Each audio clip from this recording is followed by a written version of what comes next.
Your physiological strength in many ways is the foundation for your psychological balance.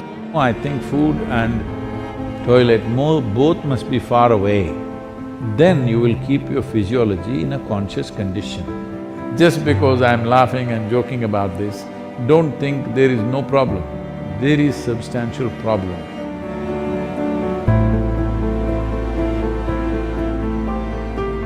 Sadhguru, during the lockdown, we have gained a lot of weight from overeating and no physical activity. Can you offer us some simple weight loss tips, please? I was in Chennai a few years ago and I was talking to some of the business community in Chennai.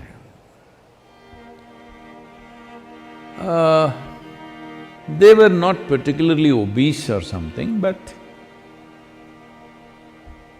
little, trying to imitate the planet.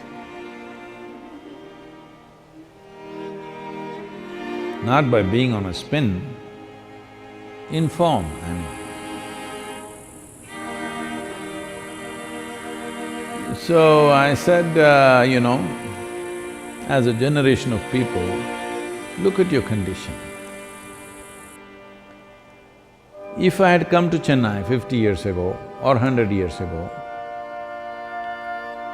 in what physical form people would be, in what level of physical fitness they would be, ordinary people I'm talking about. I'm not talking about gymnasts, sports persons, not those kind of people, ordinary people on the street. Or even now, in what kind of physical strength and condition people are. In rural India, for example, I said, see, suppose it so happened, you were walking on the street and you saw a tiger, a wild tiger, hungry one. How many of you can at least climb a tree? And this is a spectacular show, a tiger on a Chennai street. This is not a everyday happening, it is something you must enjoy. But how many of you can climb a tree, which is the trunk of it, usually the city trees, what is on the avenues and stuff, is not more than 8 to 12 feet. How many of you can climb this 8 to 12 feet and sit on a branch and enjoy the wildlife view? No. Only those guys who are doing the menial jobs, the guy who is sweeping the street, maybe he will go sit on the tree and watch how wonderful a breakfast you are. Why have you become like this? It's not that tiger is… where is the tiger going to come? That's not the point. Why are you in this condition that you cannot do anything physically anymore? All you can go to office and come back. Those things are also necessary in today's world, but is it not important that you are in some way physically competent? Physical competence is a reflection of your physiological strength. And your physiological strength in many ways is the foundation for your psychological balance. It is no more in question. Your physiological strength is the foundation for your psychological balance in many ways. We've always been saying this, the yogic sciences, but people have been laughing at it because everything is keyhole. People say brain is a separate study. That's why yesterday I confessed with all the neuro experts, see, I don't have a brain. At least most of the time it's not working. I keep it off. There is enough from the tips of my hair to my toes. There are enough cells with enough memory and intelligence, they will do my life. I have disciplined them nicely. They will do my life the way I want. Because a large part of day-to-day work and day-to-day functioning is just a repeat work. All you need is a clerk. You don't need a super brilliant person to do all these things. So I have trained them and they do their work. I don't have to think how to eat, how to sit, how to stand, how to breathe, nonsense. It just happens by itself because a very stable and effervescent physiological condition is very, very important to have a certain level of psychological freedom. Otherwise, every little thing you do, you have to think. Once you think, inevitably you're confused about every damn thing that you do. Now, you're talking about because of virus you ate too much. This is not because of virus you're eating too much. This is a kind of a compensatory activity that, you will see this in the cinema theaters and everything. If you have nothing to do, never before in the history of humanity was food simply available like this all the time. It's a wrong thing that everywhere you walk there is food. It should not be. I see some of the corporations in America are organizing like this. Food and toilet should always be within whatever 50 feet or 100 feet, something less than 50 feet I think. Within 50 feet of wherever you are, there must always be food, and that food is usually 1 month old, of course, and there is a toilet. No, I think food and toilet both must be far away. Then you will keep the physiology in a conscious condition. Everywhere there is toilet, it's not good because body has certain resilience.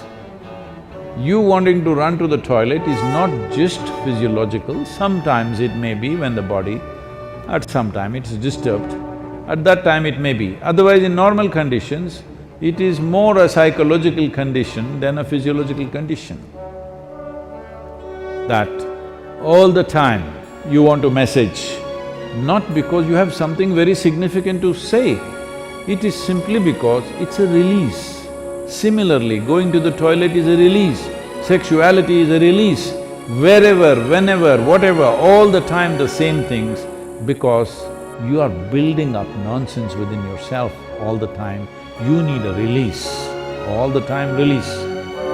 These things are being openly talked about as part of psychiatry, that you must find release.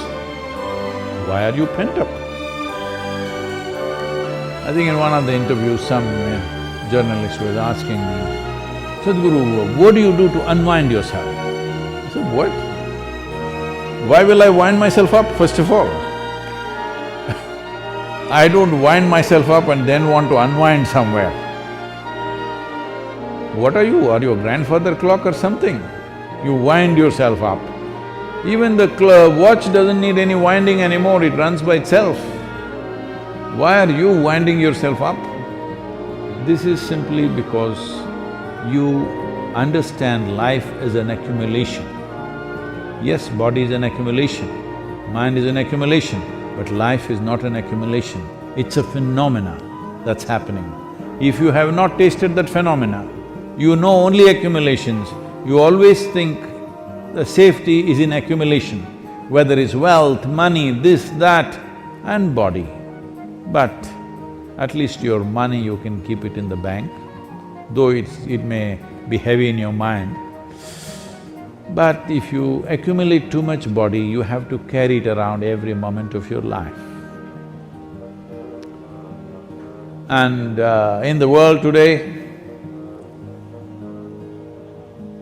30% of the population is malnourished, and around the same percentage of people are obese, overweight.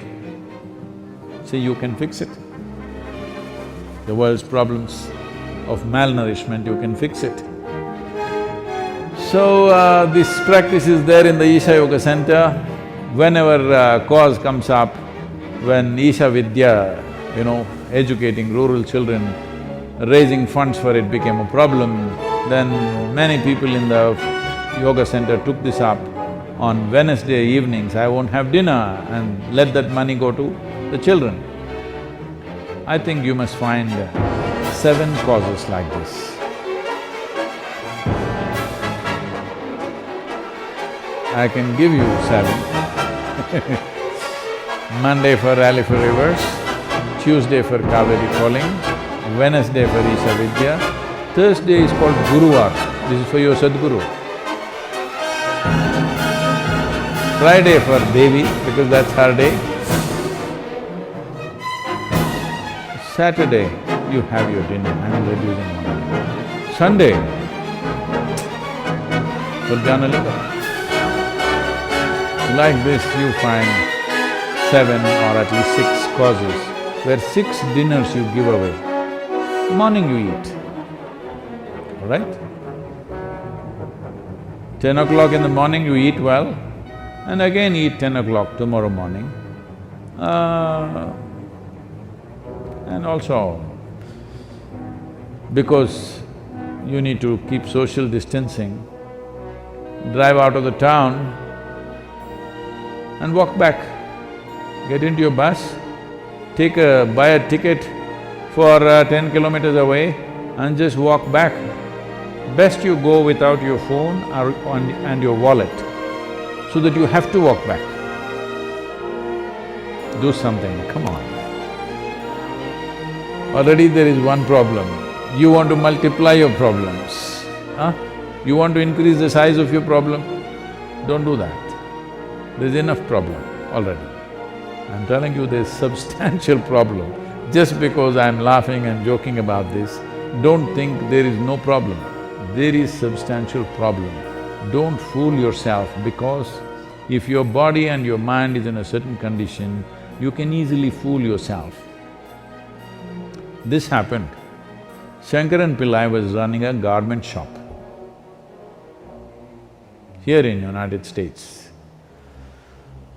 And a lady came to buy some kind of a pullover.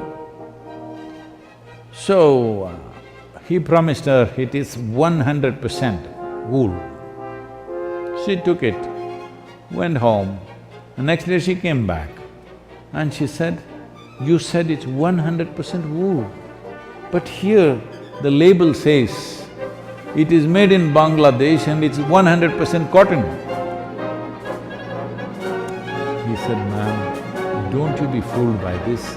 The label is only to fool the moths."